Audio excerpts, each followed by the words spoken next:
Ladies and gentlemen, welcome back to the Uncensored CMO. Now, in this episode, we're talking about one of my all-time favourite brands, Cadbury. Now, not just one of my favourite brands, they're also one of the best performers on the System 1 database, consistently knocking it out of the park with 5-star work. So in this episode, to find out more about it, I'm joined by David Boscawen from VCCP, also known as Bosco, as you'll discover as you listen back to the podcast, and Gui Ferreira, who's recently joined, who brings an outside perspective on what it means to take over an iconic brand with 200 years of heritage. There's so much in this episode. I know you're going to love it. Here it is. Welcome to you both. Thank you for having us. Great to be here. Thanks for having us.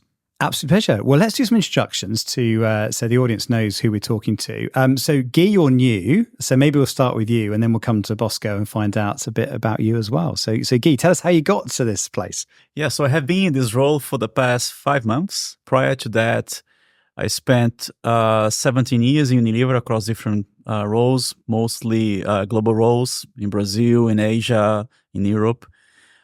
Before I moved to Danone, where I spent the last 5 to 6 years before getting into this role. But I would say that 90% of my career has been managing global brands, mostly in global teams. That's basically where my passion is. But this challenge is very different to the challenges I had before. In many of the categories and brands that I have managed before, the challenge was turning around, changing the direction because the previous direction wasn't working. And it is the first time that I have an opportunity to work on a brand where all measures are working well. Business is doing well, equity is doing well, getting external accolades from all agents in the industry. So it's a different challenge for me because it's not about changing things in a dramatic way, but how do we take it to the next level? How we carry the brand heritage and the amazing work that has been done so far forward. So I think it's much harder. It's much harder working with a team that is being very successful and then looking for the areas where we can improve and do better. And I think I'm right in saying you're the first non-Commonwealth person as well to be running the brand. How does it feel to come and take over a much loved British icon? Yes, it is hard. Yeah, English is not my native language, which is the native language of the brand in most countries where we operate. But I think it has to do with the culture as well. And my first taste of chocolate is not Cadbury. There are many chocolate brands in Brazil that developed that tasting myself. So it is hard not coming up with that, coming into the brand with that baggage. But I think at the other hand is also good because I don't have any prejudice or preconceived idea what a brand is. So, and I come with that naivete and that fresh perspective that I think can be very helpful in this new stage of the brand, where we're exploring uncharted territories. I am not being somehow influenced and biased by the past. At the other hand, I need to rely on people like Bosco and everyone that has been on the brand so far, so I don't go too far away and far, especially from the DNA of the brand. That is pretty important because the brand has been successful because it has managed to have the ability of carrying that DNA and expressing that DNA throughout history in a very beautiful way. Well, you've got some good friends, of course, who can help you in the journey. So, Bosco, let's bring you in here and tell us about a bit about you and how you ended up.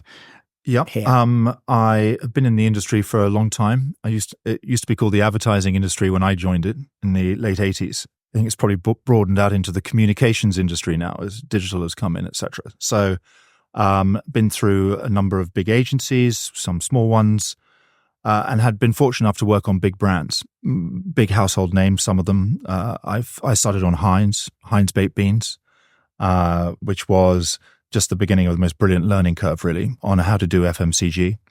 I've worked on the likes of Coca-Cola and Nestle and all sorts of brands. So, and then joined VCCP in 2010 and pitched for Cadbury in 2017. And that's when we kind of engaged with Cadbury for the first time, Mondelez. And yeah, it's been a great relationship. And also, I should congratulate both of you because based on System 1 data, you've done exceptional work over that time. In fact, I was looking at the data just a bit earlier, 17 5-star ads. I'm going to go and check actually, because I don't know any other advertiser with so many 5 stars. I think we need an award for the biggest number of 5 stars. But that's very impressive and very consistently so as well over last year. So last year, I think Garage was the number 1 ad on System 1 database outside of Christmas. There was a proliferation of 5.9s at Christmas, but this year already also another 5.9, which is great. So you're clearly doing something right. So I want to find out what you're doing right and why. And take us back to where your positioning came from as well. I'd love to find out a bit more about that, going back to 2017. Cadbury called us in 2017. It was probably 10 years since Gorilla. But then I think after that, the brand hit rockier ground as the Joy campaign embedded itself in all the advertising around the world. And it just really didn't find a way of expressing the brand in the most coherent way. And if you looked at the stats and the databases over sort of the previous 5 years, 2012 to 2017, you would see that the brand was losing its connection with consumers, with the nation, and not just in this nation, but also in Australia and in more developing markets like India. It wasn't as strong. The growth wasn't as strong as it had been in previous years. So we had to try and understand that. One of the things that was clear was that it was sitting in joy. It was sitting in the joy category. And whereas as a need state, whereas it was clear that Cadbury was far more in the sense of belonging and comfort space. And so it was kind of, and that's how consumers put them. So we really needed to kind of get under the skin of, well, what can we say about this brand that really can communicate the brand in the right way within this space. So we went to Bourneville. We took the briefing, and that really is just an experience in itself. Sitting in the boardroom at Bourneville, having the Cadbury family over 200 years looking down on you, you had a sense of responsibility, a sense of really feeling like you had to deliver for these people and for the brand. And especially as we were sitting in Bourneville, which really was the kind of the home of Cadbury's extraordinary Quaker philanthropy, in which they took people out of the smog of Birmingham and felt that they had to give their workers a quality of life that they deserved. So they took them out to the River Bourne, where they created Bourneville, and gave them schools, gave them hospitals, gave them cricket pitches. And, John Cadbury famously said, every person should be able to grow a rose in their garden. And so this sort of sense of looking after people, the generosity of spirit of wanting to look after people was extraordinary. And it started there. And then, of course, it went through, I don't know if you would have known that the origins of the bank holiday, it's called a bank holiday, of course, because was only for banks. And Cadbury felt that was absolutely wrong and it should be democratized across everybody, for all workers. And so they campaigned for the bank holiday to be a national holiday for everyone. And of course, through to the wars and Cadbury making sure that products got to the front line. So we had an extraordinary sense of the kind of the generosity of spirit of the brand, wanting to sort of democratize generosity and be good to all people. So that was a kind of major starting point for us. Of course, what we were looking at doing at the time was trying to deliver a new campaign for Cadbury Dairy Milk, which is, of course, is the lead brand for Cadbury, is the kind of the heartland of the brand.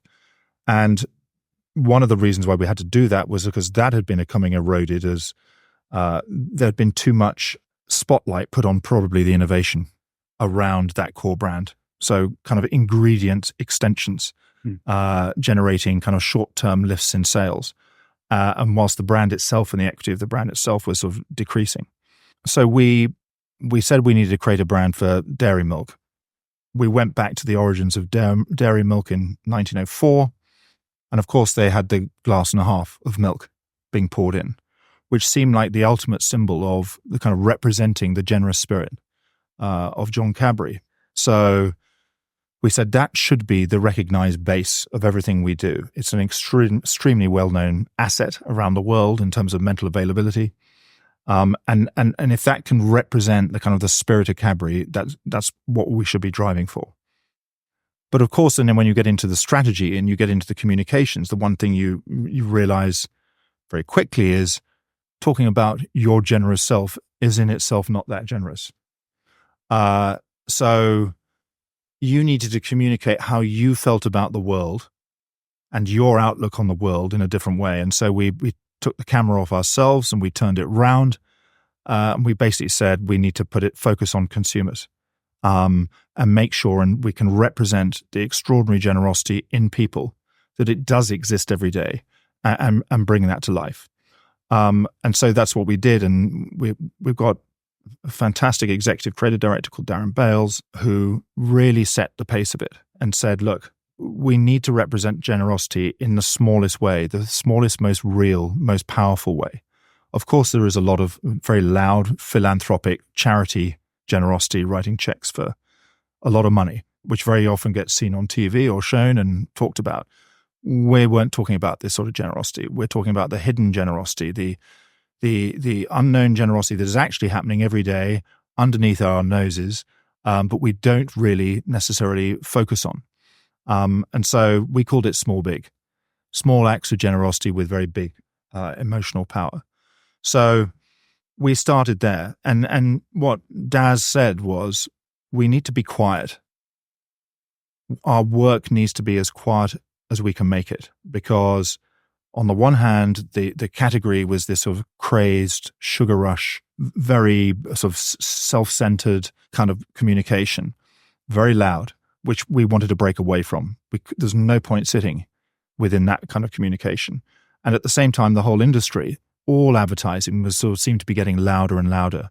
And yet this generosity, it seemed like this hidden generosity seemed like a very, very quiet, understated thing to do. So we decided that the cut through of our work had to be through quietness.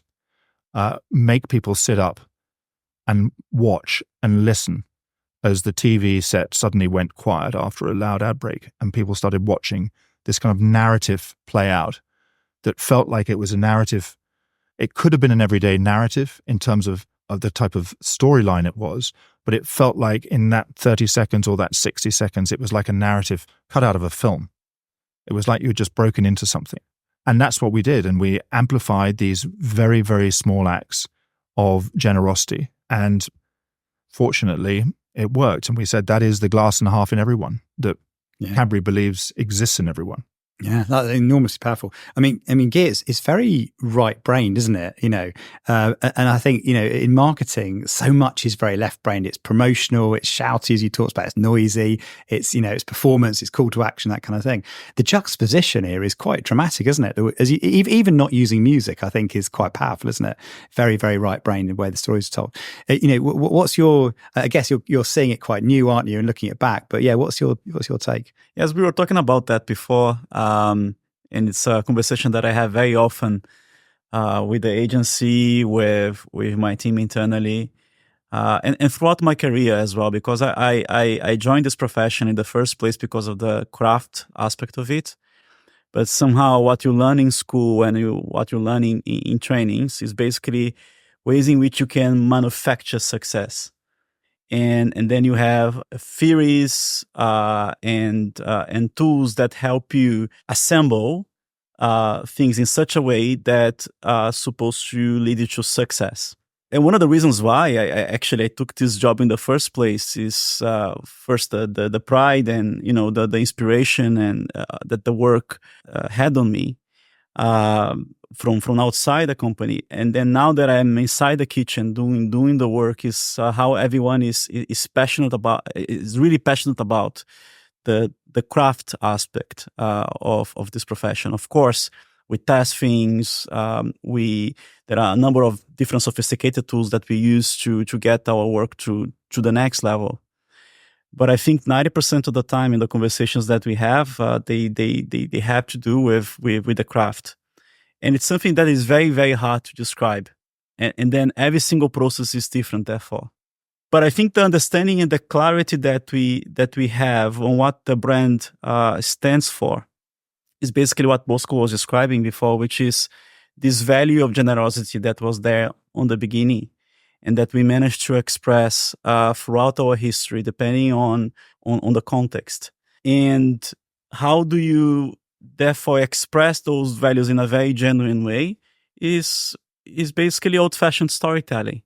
So the stories we tell, they're not manufactured, and very often I think when we pull out a brief, the stories that come back, they are personal stories from someone from the team or someone from the creative team. So they haven't been put together in such a way to respond to the brief in an artificial manner, but they are truly authentic human stories. And that's what I find very powerful about the work. They come from a place of authenticity because they are real stories. I'd love to ask you both, actually, if you've got a favourite. I know this is a horrible thing to ask, given that, but do you have a favourite that you're particularly proud of? I probably have a few favourites, actually. One can naturally think that Mum's birthday is a favourite because it was the start of it all. And actually, just going back to what he was saying, the story of Mum's birthday and how the precision of understanding consumer response. And I think for me, this is one of the great learning curves, is always when you're writing, knowing what reaction you're trying to generate in people, in the viewer. And you write and you pace accordingly. And it was very interesting because when Mum's birthday, the script was first written, she was in the store and she says, "Can I have a bar of chocolate, please?" And she says, "It's for my mum's birthday." And then she goes out and gives the chocolate to her mum. And actually in discussion with the team, Chris and Johnny, and Frederic Planchon, the director, they were talking about the pacing and said, really, wouldn't it be great if the birthday is revealed at the end? It's like the denouement. So all she says is, "It's for my mum," in the shop. And so it was rewritten accordingly because it was going to make the ending more powerful and more meaningful. So those touches are throughout everything. The types of quality of expression, and I was talking earlier about bus. It's one of my favorite ones, actually, which is just such a simple story of a kid on the bus going home, fidgeting like he would be, and mother on the phone and fidgeting with a bar of chocolate he's not allowed to eat, and then sees this girl, teenager, crying. So he looks at her, and of course, as a kid, they're instinctive, and so they just want to help. That's their instinctive generosity. Adults tend to stand back a bit. So the little kid offers some chocolate, some Cadbury Dairy Milk, to this teenager, to which, if you went into, I think, kind of traditional advertising, the teenager would have taken the chocolate, thank you, would have cheered up a little bit and smiled, right? And at the end, the film would have finished with "There's a glass and a half in everyone." But that wouldn't have been the authentic way of doing it. It wouldn't have been the real way of doing it, which is why we said, no, the teenager needs to reject it. Turn it down. She's too upset, too unhappy to turn it down. So it turns it down. And the kid accepts that, of course, because they're kids, with grace, and then looks at and has this wonderful sort of shrug with the girl, right? And which breaks a smile in her. And she to say, "Oh, yeah, what can I do?" sort of thing. And for me, those tiny moments are just gold dust, and make all of this extremely powerful. So, and of course, when the boy says to his father in speakerphone, "I really think you're clever, Dad." All you've just got is a camera on the father's face, and you can see his responses and his visceral emotion, right, as his son is saying that for the sort of first time. So it is very interesting because it is a campaign that demands great acting, and I'm not sure if there are many campaigns out there that absolutely demand, very, very high class quality acting. So it's such a good point, isn't it? The characters are so key. I mean, probably I can't quite decide. For me, the favorite will be either Garage, because as a dad with two girls, and they're teenagers, they're not that much younger probably than the girl in the ad. And it's the twist where you realize he's the dad, because up to that point you're going, it's a bit weird. It's late at night. This guy's walking in, she's on her own. You know what I mean? And there's that slight sense of not quite sure what's happening here. And the moment you get that twist, it just hits you. And then But I think that's interesting. But it's actually the next thing that goes on once you've seen it once. Because of course, that's the first time you've seen it. And you say, well, who is this strange guy? And then it obviously comes out to her dad. But of course, the second time you see it, you know that. So the quality, I think, is that the second time you see it, there's still why is he going out there? Why has he fallen out? Has he fallen out? Well, obviously they've had a dispute between father and daughter, and he's gone to make up. And of course, therein lies the generosity. But the backstory behind it is in everyone else's heads, in every parent's head that knows that it's a natural thing to fall out, and everyone has their own reasons. So that's the power, I think, of the second viewing and the third viewing and the fourth viewing is. It's really interesting. That's untold. It's a really interesting point. I hadn't thought about that, but you're leaving a little bit for the audience to fill in, aren't you? Which is part of the cleverness of it, that you kind of have to interpret a bit what might be going on. Yeah, that's fascinating. Exactly. I mean, the other one that got me totally was 200 Years with the unicorn. Where she's in the shop, and then she puts, she tries to pay with her little unicorn or whatever, and he gives the change back. I just think, it's back to what you're saying. Tiny details, aren't they? But it's the silence. It all hangs on those details, isn't it? It's the silence. As the shopkeeper is just looking at her, and all you're seeing is putting her little pennies, plastic pennies out there, going through it, putting a bracelet out there, then eventually getting to a uniform, and it's all in silence, and it's just left there. Is really very powerful. And the nostalgia, I think, is, we all remember when we were kids, it was quite a brave thing when you went on your own to the store, and the person that owned the store was quite a scary, often sort of thing. And you'd save up your money and, save up to buy something. So it very much taps into human truth, doesn't it? And that's why I think you've also done well with generations, from very young to very old. And the relationships we have is enormously powerful. The entire campaign is about relationships, of course. It's about this type of generosity, this empathy, bringing people closer.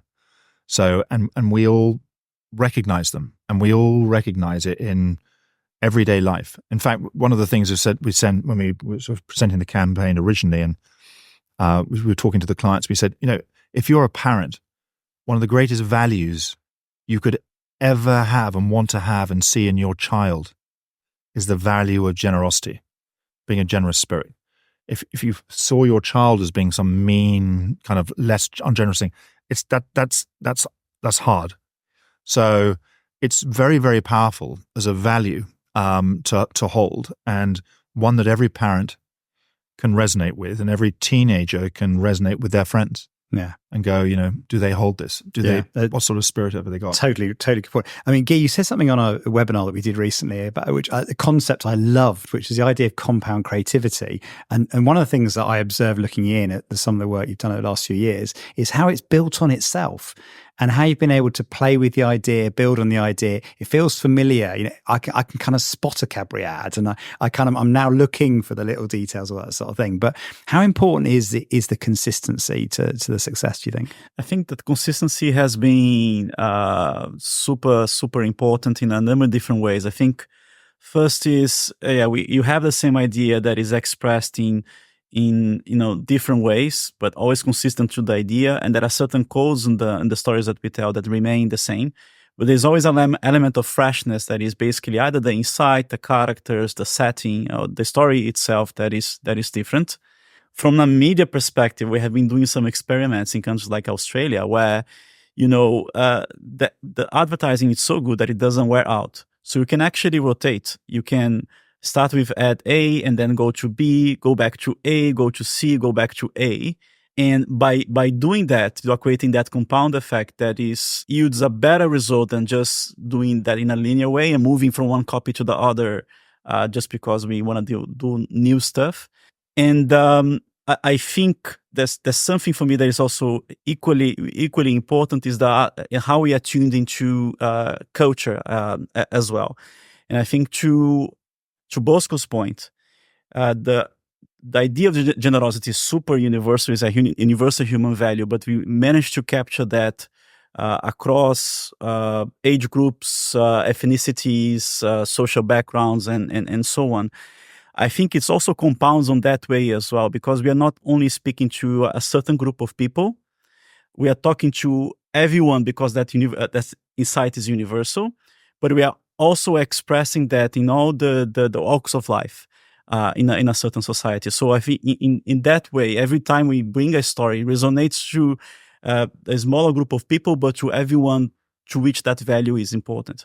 Yeah. I mean, it's amazing listening to you, Bosco, talk about the journey you've been on and the nuance and the craft, all that sort of thing. But I wonder, Guy, what it's like when, you're still fairly new. How does the business see this from I guess, from the client side? I mean, obviously it looks very successful from the outside and, it's very compelling as you tell the story. Does it have a lot of commitment inside Mondelez? Definitely, because from a business perspective, it has been effective. But when I hear the stories and the backstories on how it has happened, it wasn't very easy in the beginning to sell. And I think the agency has played a very important role in helping us selling the work internally, because it's quite unconventional work for the category, as Bosco was explaining. It's a very loud category, sugar rush, colorful, bright, and loud. And the work is the opposite of that. If you test the work in certain methodologies, you're going to say, it's quite passive. It's not an active type of advertising. And then there are some red lights that sort of light up when you see that kind of reaction or that kind of result. I think there was a leap of faith from the organization that saying, the model that we have had at least up until this moment in time hasn't worked. This is connected with our DNA. Let's give it a try, because we have been trying for the last 10 years. After Gorilla, there were a few successes, but after that it was very hard to follow up. So there was a leap of faith, and I really admire that in the leaders of Mondelez, the ability they have to, take on ideas that are completely unconventional. It worked in the beginning, but took us a while as well for the model to get going. Today, I think there's still question marks and things that we have to improve. But if it weren't for a few courageous leaders, the brand leader then was Ben Wicks, who is now the VP of Australia, driving that with the agency, some other courageous leaders inside as well, I think it wouldn't have happened. But I think there's something as well that I was even discussing that with Bosco beforehand, which is the quality of the relationships that people have also inside the organization. It wasn't, the work wasn't sold in a mechanical way, in the most traditional way. Let's go to the boardroom, let's have the agency presenting, let's have 20 people around the table judging the work. I think 90% of the selling was about the relationship that Ben at that time had with the agency, and then connecting a one-on-one and getting people on board little by little. So there was a build-up in that sense as well. So I think that's also very important. I think you've hit on something. I mean, I talk to a lot of CMOs and a lot of creative agencies as well. And one of the biggest challenges at the moment is budgets are being cut. I mean, the Gartner survey says that basically we're down to the lowest level of marketing spend as a percentage of revenue that we've been on since COVID. In fact, also since before COVID. So we're almost at COVID levels of investment, which is incredible sort of pressure. Again, talking to CMOs as well, ask them what the number one issue they've got. And the number one issue that comes back consistently is the ability to argue and make the case for brand investment at the moment. So there's a real pressure. So I'm fascinated to understand how, and often one of the tensions I've been in, in kind of creative partnerships is having some amazing ideas and going, I've now got to get a business aligned to this. And so any advice you've got, from, I guess, current job or previous job, and again, from an agency point of view, about how you get an organization on board? This idea of compound creativity is very, very important because it's based on having a North Star. And if you have a North Star for your brand, that everything can be judged off, everything can be played off, it allows you to therefore build and build and build. You never go back to the beginning. You keep building. And so this is very important when it comes to cuts, or when it comes to COVID, or when it comes to anything that might happen in the world. You have the ability to respond, but through your lens, your North Star. So ours was generosity. So a good example of that was COVID. There's a problem because it coming to Easter, and we had 6 weeks or something to get to Easter, and we had a problem because Easter obviously was a vital part of the seasonal calendar for Cadbury, and people hide Easter eggs at Easter. That's what happens. People go around their houses and they hide Easter eggs, and they're Cadbury Easter eggs very often. And so the hunt The Easter egg hunt is a very important part of the ritual. We had already flipped that on its head, because if you're going to be in a season, hunting for eggs isn't exactly generous. But the spirit of hiding them for others to go and have fun and enjoy themselves is much more generous within that season. So we had a problem in COVID, which was no one was going around to each other's houses. Hence why we faced that challenge. And through that lens, we created this thing called the Worldwide Hide, where people on Google Maps could go and hide an egg anywhere in the world on Google Street View for someone they loved and leave them a message there, and then send them an email saying, I've hidden it for you. Go and look. It was incredibly powerful. In those 6 weeks, we had 3 weeks to build it, and then we had 3 weeks for it to be aired. And in those 3 weeks, it ran up to Easter, 800,000 people, spent 5 minutes on average looking for hiding Easter eggs for someone they loved. So it was an incredibly powerful response. And the reason why what I'm saying is important is because it's compound creativity. It's not just the TV, it's everything we do around the brand always is through that generous lens. And no matter what the brand faces, it will respond accordingly through that lens. And so even when budgets are cut, the very nature of compound creativity means that you're not starting again. You are building it, maybe with slightly less budget. So, and everything we will do around that will constantly point the brand in that one direction.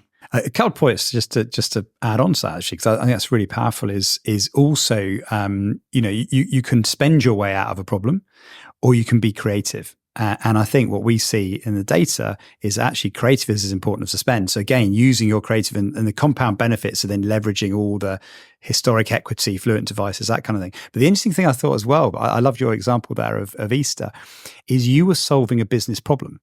You were using the creative platform, but you're also solving a business problem. And there's nothing, from a selling in from a CMO perspective, there's nothing better than going, here's how our platform can help deliver, in this case, a short-term problem, but also long-term. But I think the fact that you anchored it on a business, that's sometimes, I know some of the tensions I've had with creative agencies. I love your idea, but my business problem is actually something quite different. And the alignment of those two is beautiful in that case. Yeah. I mean, it was funny enough, a very small thing. We were asked to come up with a promotion for small independent stores.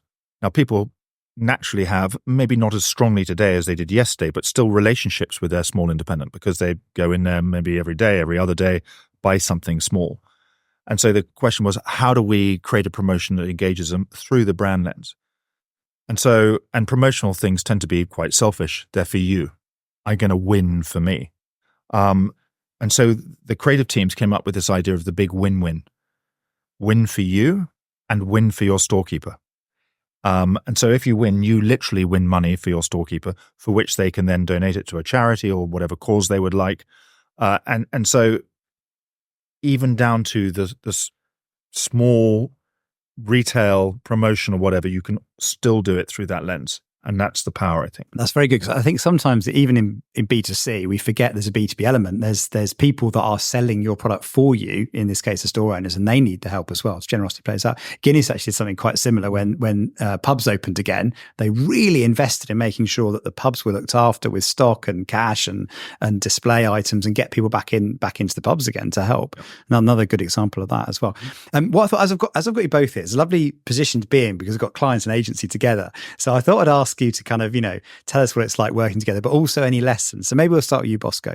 You've had a relationship with Cadbury now for 7 years. What are some of the things that have been key to that success working together? And what advice would you give someone listening who's kind of thinking, how do I build a strong relationship with my agency? From the outset, there were 3 or 4 amazing clients that were experienced, which goes a long way, because that experience gives them confidence. And that confidence gives them the ability to listen and be persuaded, and also to be much more open with thinking. And that made an enormous difference. As well as critically for us, all of them had a tremendous respect for advertising and what it could do. So as soon as they had that respect, they knew they were playing with something powerful. and therefore engaged with us on a very, very open level. But that kind of, they were an amazing group of people. And Ben Wicks, you talked about, and Peter Seymour and Benazir, Jill Baskin, who went on to Hershey's.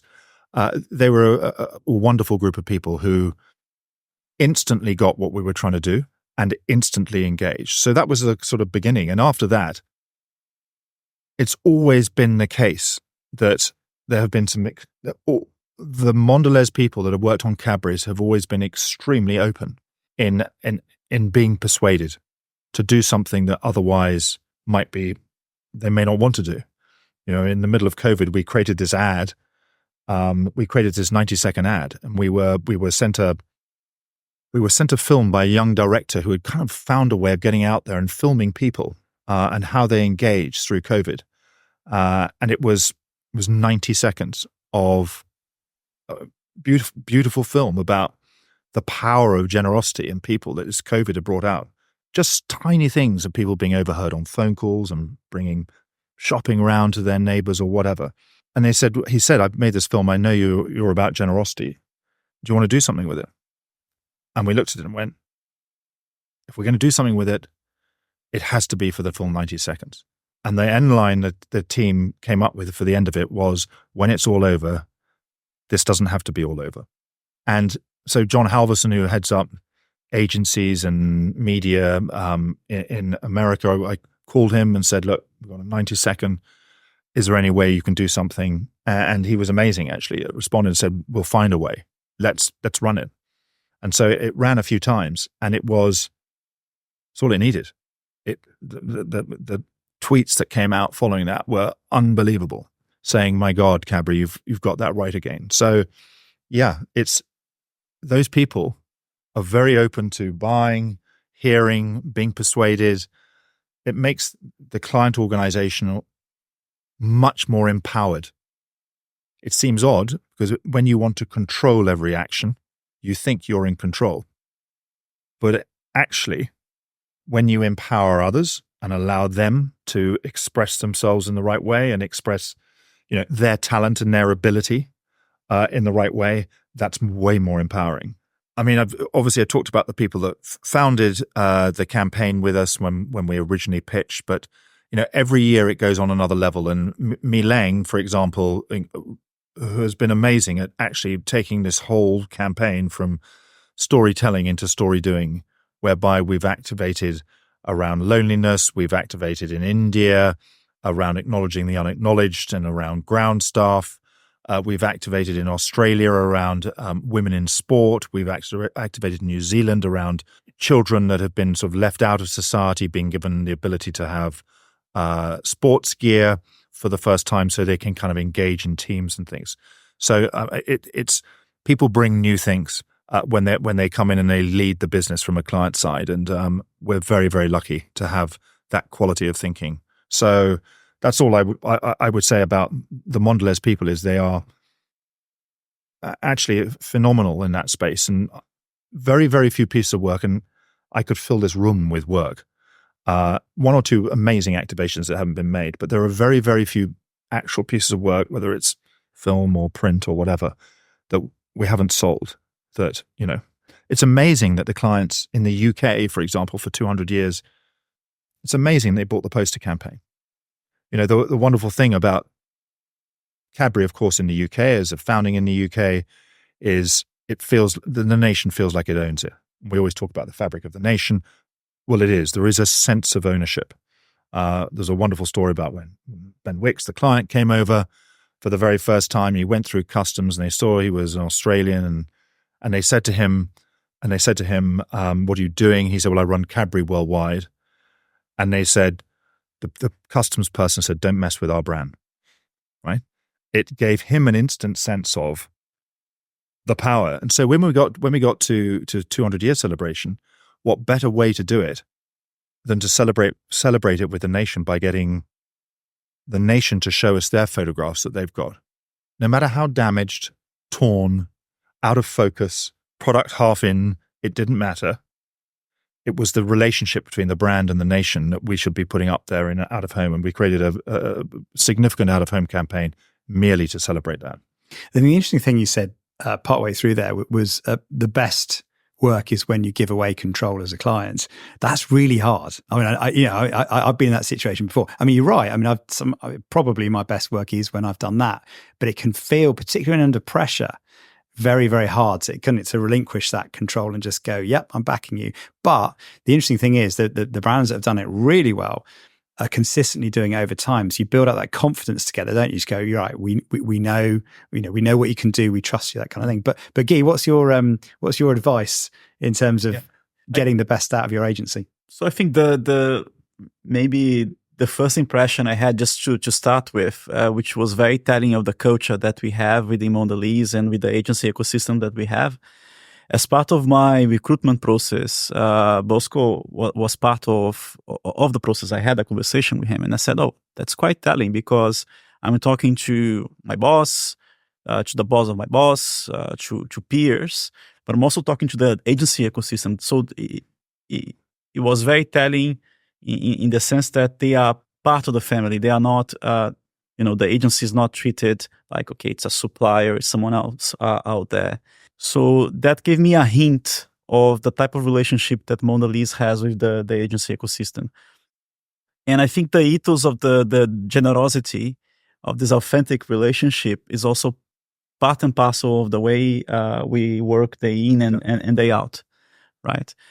And the humility, the ability to let go, for create space for uncertainty and trust each other whenever we face uncertain moments. We are currently working now in some spaces that feel very, very uncharted, things that we haven't done before. But there's pressure coming from the business from all sides, but we are hanging on together. So I think that's very, very different. And therefore, it is a real human relationship that I feel I have with them. That is very different to the relationships that I had before that were very transactional. So it's not transactional at all. And it shows in the work because the work isn't transactional with the consumer either.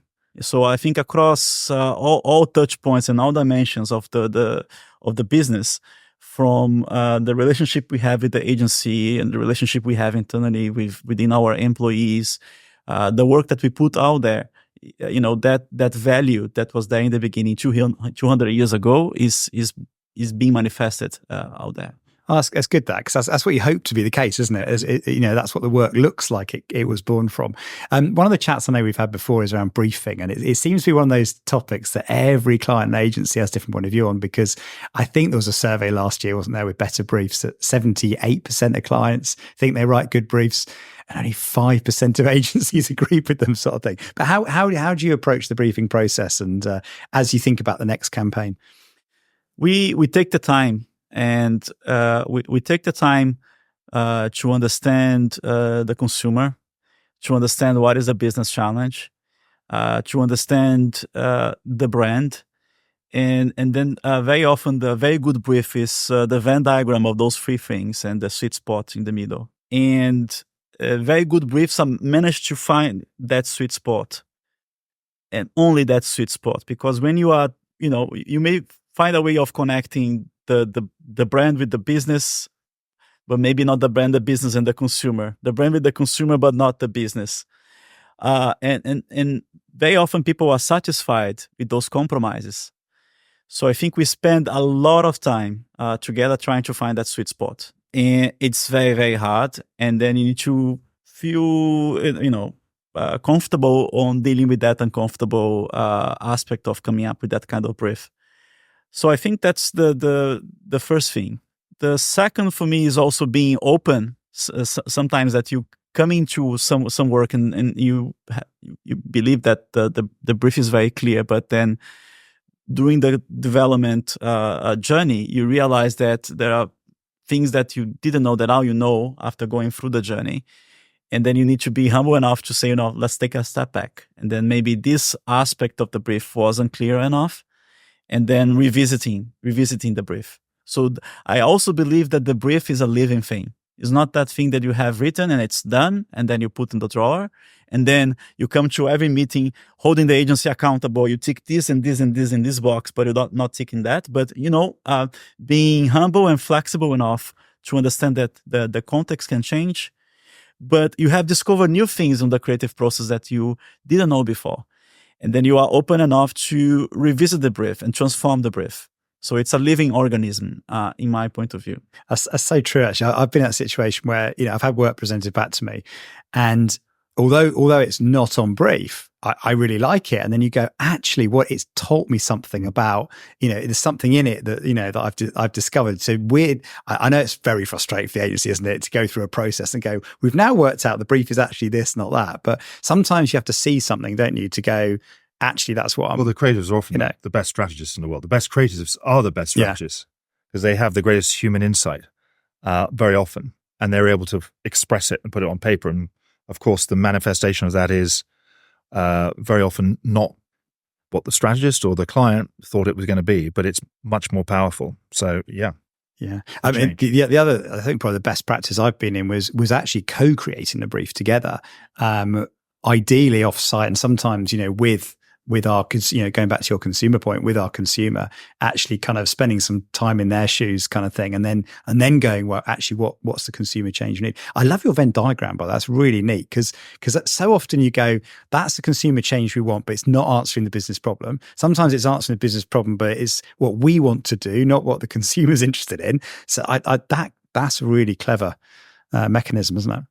Yes. And therefore, you are able to create work that is truly integrated, because very often people have a hard time selling work because it's not responding to a business need. The work is exciting, it is engaging, it has stats as well, but it's not meeting a business job to be done. So if you get that right from the very beginning, then it's half on date. That's why I loved your COVID story, because I can imagine that if I was your client, I'd be going back to business going, I've got an idea, everybody. We're going to take this positioning and apply it to the business problem. But by the way, just to add on that, sometimes though, obviously when we created the campaign, there was a business problem. As we said, there was 2 million people, 2 million families, households had sort of left the brand over the previous 4 years. And so there was a business problem. How do we re-engage? And I think one of the interesting things is when you talk about briefs, it doesn't always have to be brand new, right? The question is, how do we keep people re-engaged? How do we hold that engagement with consumers? How do we keep them recognizing the North Star of the brand is still as strong today as it ever was? And that is really the power as you look forward. No one can predict what the future is going to be. You just simply can't. But what you can predict is what your brand stands for. And you can tell people that. And so when you know that, everything can be off the context always of what's going on in the world, what's going on in culture, what's going on with issues that might have arisen in a society. You can start playing off them. And therein lies the power. When in 2019, there was certainly it was surfaced that there was a big loneliness problem. And our ad Fence, whilst on the surface was all about generosity, which it was, but underlying it all, of course, was a lonely man. And that person sort of represented the loneliness of old age that took place in this country. And we all knew that at the time, it was a sort of devastating fact of 250,000 old people used to go for an entire week without speaking to anyone. And so we said, we need to do something here. So we created this campaign, Donate Your Words, in which we took all the words off the bar of dairy milk, in which we said we've donated our words to Age UK to encourage people to speak to older people. We're now going to ask you to do the same. If you see someone standing at a bus stop, standing on their own, talk to them. If you've got a relative who's old that you think may not have been spoken to, then pick up the phone. It's the generous thing to do. It's the generous spirit in all of us. So it was kind of encouraging that generosity. So we are constantly looking at the context of the world and what's going on, the issues that might be going on, and trying to work out how best generosity can answer that. I love the balance of the long and the short there, isn't it? Because you get some amazing immediate solutions, but it's anchored off an idea that goes long, doesn't it? So that's the power of as you say, a North Star and a really big idea, is you can respond tactically like that, and you can also build up something strategically. And I think that's what a lot of, I don't know whether it's the tenure of the CMO, what it is, but so many brands are so short-term, annual planning cycles and so on. But the best example, like Yorkshire Tea or someone who's like dramatically transformed their fortunes, the team have been in place 10 years, and they've been consistently delivering, the same insight, and the bumps along the way don't matter because they know where they're going. Obviously, we're not a charity here just to make work for the fun of it. We've got some serious business to do. And obviously, Bosco, you've been managing the brand since 2017. So to what extent has it transformed the fortune for Cadbury over that time? Have you got any data you can share with us? Yeah, well, unfortunately, the data was in the IPA Grand Prix paper that we won for the campaign running from 2018 to 2022, and it showed enormous change. In the UK alone, the brand was in a kind of -1 kind of decline net revenue, and then it started leaping quite considerably. By 2019, I think it was up to 13% growth. And then, of course, we went through the COVID years, which were also good. So the growth has been incredible, but what it also is reflective of is the kind of the relationship between the brand, the consumers, and the brand values in terms of the most loved brand I understand the most, brand that has goodness at its heart, etc. I mean, all these things have grown by 30, 35%. Yeah, the consumer dimension and the business dimension is very considerable indeed. And actually, of course, one of the YouGov run a poll every year of most loved brands, and actually Cadbury was kind of out of the top 100 at the time we took on the brand, and by 2019 I think it came in at number 2 or 3 in the most loved brands in this country, and it has sort of sat there because of the relationship that has kind of been refired up between the nation and the brand has resulted in an outpouring of love. And almost single-handedly as well, because if you look further into the numbers, I would say that 70 to 80% of the growth is coming from the core. So it's not coming from new products and new toys we are putting out there. Of course, we are innovating, but this new idea reinvigorated the core of the brand, which has been there for 200 years. Driving penetration, most of the penetration is coming from the core as well, then it's coming from new stuff that we are putting out there. So that's very, very encouraging that you don't need to really reinvent the wheel. When you have the right North Star, the right idea, it sort of cascades down into the whole business in a very seamless and powerful way. So the penetration grew right back up again, and then exceeded where it was. And actually globally, and a figure that we talk about that econometrically has been defined is by 2023, we had put on 40 million new consumers for the brand, for Cadbury Dairy Milk. So around the world in our core markets.